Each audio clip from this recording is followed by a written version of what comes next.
Hi friends, and welcome to Juicebox. Today we're going to be talking about one of my favorite Bible stories, Noah's Ark.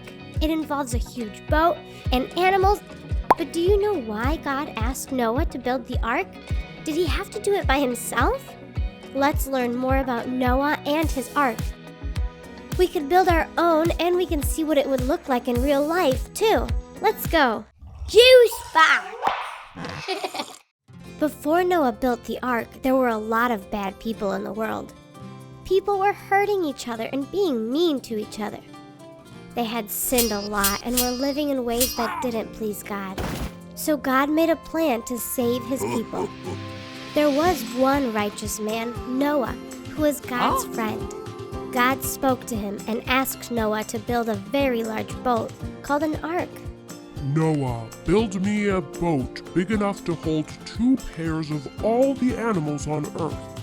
Get enough food for you and your family and all the animals. I'm going to send a big storm to the earth, enough to flood the entire world. But you and your family will be saved. God asked Noah to build the ark very slowly, so people knew a flood was coming. They had the chance to join Noah, but most of them just laughed. Noah lived in a desert, so the idea of building a giant boat for a flood was silly to the people around him. But Noah loved God and wanted to do what he told him.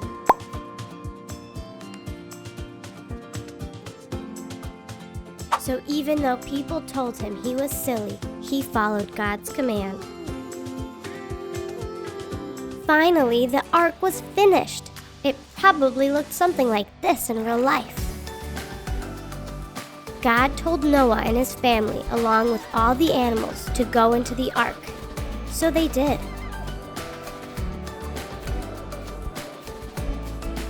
God then shut the door for them, and it started to rain. It rained for 40 days and 40 nights. It rained so much that even the highest mountains were covered in water. But Noah and his family floated safe and sound on the surface of the water. After some time, God made a strong wind to blow over the earth and started to dry up the water. Then, bump, the ark landed on top of some very tall mountains. They could feel land again. Then Noah sent out a dove to see if there was more dry land around them. The dove came back with an olive leaf in its mouth. Noah then knew that the earth was drying up. He sent out the dove one more time, and the dove didn't come back, which means she found a place to live. Noah and his family celebrated. God had saved them and led them safely through the flood. God then told Noah that his family and all the animals could come out of the ark, safe on the dry land. God made a covenant with Noah, which is an extra special promise. It's a promise so special that it takes people and makes them into a family. God promised to never flood all the earth ever again. And as a sign of that promise, he set out his bow in the clouds. So now, whenever it rains and we see a rainbow, we know that God's promise still stands even for us today. I had so much fun learning about Noah and his ark and seeing what it would look like in real life.